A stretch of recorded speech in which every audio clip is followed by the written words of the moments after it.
Next thing we're going to do is we're going to change this to white.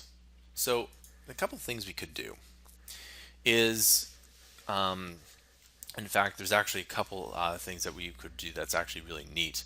Um, the other thing is, let's take a look at how we can do that. So let's take a look at the first header 2, or the section 1, and we'll add in a span here. We'll say span ID equals, and then we'll just call this white.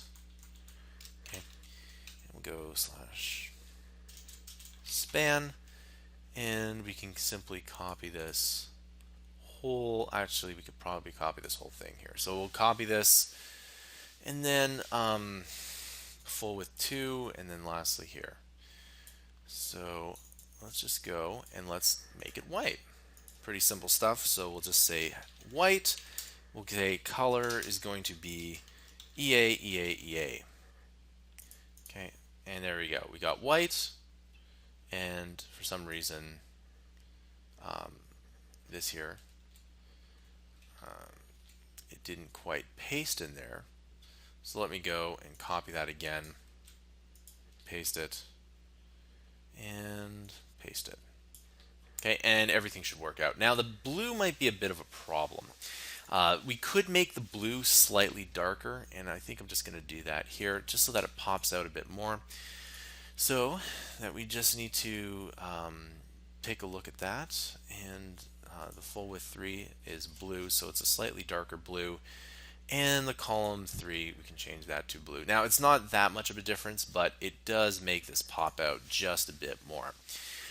The other thing we could do is, if we want to go back into the CSS here, this white here, we can go to background, and we could actually add in, for example, just like that here, we could add in the background color,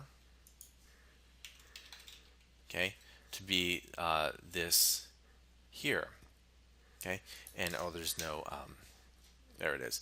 And so we could make the background color something like that if we wanted to. It does actually look quite neat. The other thing is, if we wanted to, we could add in padding. Let's make it 10 pixels, 10 pixels. And let's see how this looks. Okay, you can see that we add in more of something there. It looks kind of neat. Now, it would make sense if we kind of put that in a circle here. Because we do have a circle theme kind of going on here. But the contrast and the juxtaposition of this looks pretty good. Let's try it with 2020, 20, and 20, and you can see that that also looks actually quite good. Just because I like to tinker, let's make it 25, 25, and let's see how that looks. Okay, I think that looks actually quite a bit better. Let's hop back to the CSS and let's add in some padding here. We'll make it 10 pixels. Actually, we'll make it 30 pixels here for that, and that way we just get a little bit more space right up at the top here. And so we got Magna Dolor, and that looks pretty good. This concludes the tutorial.